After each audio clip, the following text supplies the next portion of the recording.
Assalamualaikum warahmatullahi wabarakatuh. Kami dari kelompok 6 ingin mempresentasikan hasil kerja kami dengan judul makalah Pandangan Umum dalam Pemerolehan Bahasa disusun oleh Isnawati, Maulidia Ramawati, Septiana Harun, dan Wulandari.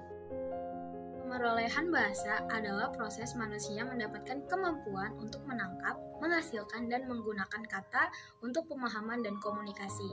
Kapasitas ini melibatkan berbagai kemampuan seperti sintaksis, fonetik, dan kosakata yang luas.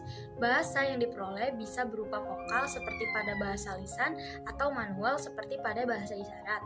Pemerolehan bahasa biasanya merujuk pada pemerolehan bahasa pertama yang mengkaji pemerolehan anak terhadap bahasa ibu mereka dan bukan pemerolehan bahasa kedua yang mengkaji pemerolehan bahasa tambahan oleh anak-anak atau orang dewasa. Pemerolehan bahasa dari segi bentuk dan dari segi keserentakan.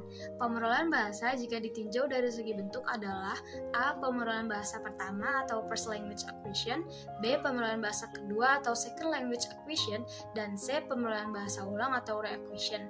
Ada juga pemerolehan bahasa berdasarkan urutan, yaitu A. Pemerolehan bahasa pertama first language acquisition dan B. Pemerolehan bahasa kedua second language acquisition. Pemerolehan bahasa ditinjau dari segi jumlah, ada A. Pemerolehan bahasa 1 atau monolingual acquisition, B. Pemerolehan bahasa 2 atau bilingual acquisition, dan ada pemerolehan bahasa ditinjau dari media, yaitu A. Pemerolehan bahasa lisan atau oral language acquisition, B. Pemerolehan bahasa tulis atau written language acquisition. Pemerolehan bahasa ditinjau dari keasliannya atau keasingannya, yaitu pemerolehan bahasa asli atau native language acquisition.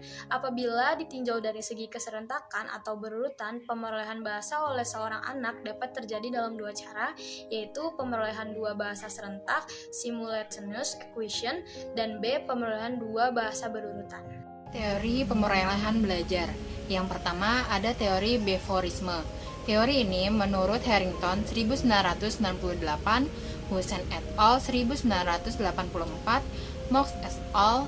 2001, didasarkan pada keyakinan bahwa anak dilahirkan tanpa apa-apa.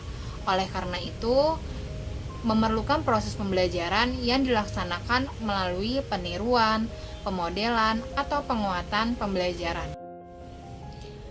B. Teori nativisme. Pelopor teori ini adalah Chomsky, seorang ahli bahasa. Dia mengklaim bahwa bahasa sudah ada pada anak-anak, bawaan lahir, biologis, dan bersifat alami. Pada saat seorang anak lahir, mereka sudah memiliki seperangkat keterampilan bahasa yang disebut tata bahasa umum atau tata bahasa universal yang diprogram secara genetik. Meskipun pengetahuan anak tidak banyak mendapat rangsangan, anak tetap bisa belajar. Teori kognitivisme. Menurut teori ini, perkembangan bahasa dilandaskan atau diturunkan dari perkembangan dan perubahan.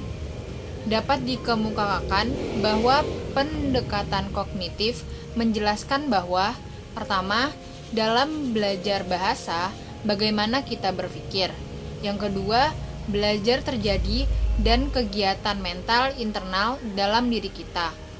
Yang ketiga, belajar bahasa merupakan proses berpikir yang kompleks. Yang keempat, teori fungsional. Dalam teori ini, peneliti bahasa melihat bahwa bahasa adalah kemampuan kognitif dan efektif untuk menjelajah dunia. Hal ini mengutamakan pada bentuk bahasa, bukan pada tataran fungsional, lebih dari makna yang dibentuk dari interaksi sosial. Hal ini berkaitan dengan hubungan antara perkembangan kognitif dan pemerolehan bahasa pertama. Yang kelima yaitu teori konstruksivisme. Dalam teori ini menjelaskan kalau pembelajaran harus lebih efektif dan dijelaskan secara rinci oleh orang lain.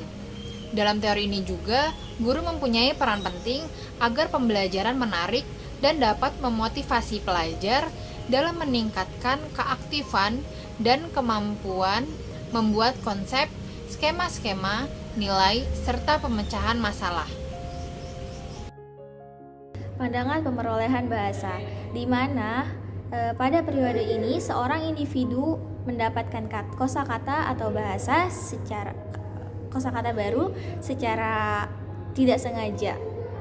Ketika si anak ini usia 0 sampai 5 tahun, si individu ini mendengar ucapan-ucapan dari orang, dan kemudian akan dia mengertinya dari gerakan dan ucapan, dan dimengerti lalu diperolehnya. Pemerolehan bahasa berbeda dengan pembelajaran bahasa. Hal itu dibedakan sebagai berikut. Pembelajaran bahasa berfokus pada bentuk-bentuk bahasa. Keberhasilan didasarkan pada penguasaan bentuk-bentuk bahasa. Pembelajaran ditekankan pada tipe bentuk dan struktur bahasa. Koreksi kesalahan untuk mencapai tingkat penguasaan. Belajar merupakan proses sadar untuk menghafal kaidah bentuk dan struktur. Yang keenam, yang terakhir, penekanan pada kemampuan produksi mungkin dihasilkan dari ketertarikan pada tahap awal. Perolehan bahasa. 1. Berfokus pada komunikasi penuh makna.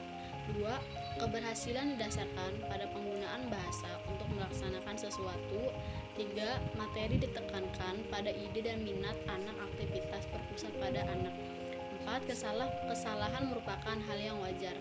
5. Pemerolehan merupakan proses bawah sadar dan terjadi melalui pemajanan dan masukan yang dapat dipahami anak. 6. Penekanan pada tumbuhnya kecakapan bahasa secara alamiah. Selama tidak memengaruhi segala aspek pemerolehan bahasa pada taraf yang sama, maka tidaklah bijaksana mengaitkan kecenderungan dengan proses pemerolehan dengan cara yang umum. Komponen kecenderungan ada 4, yaitu yang pertama ada integrasi sosial, yang kedua ada pendidikan, yang ketiga ada kebutuhan komunikatif, dan yang terakhir ada sikap.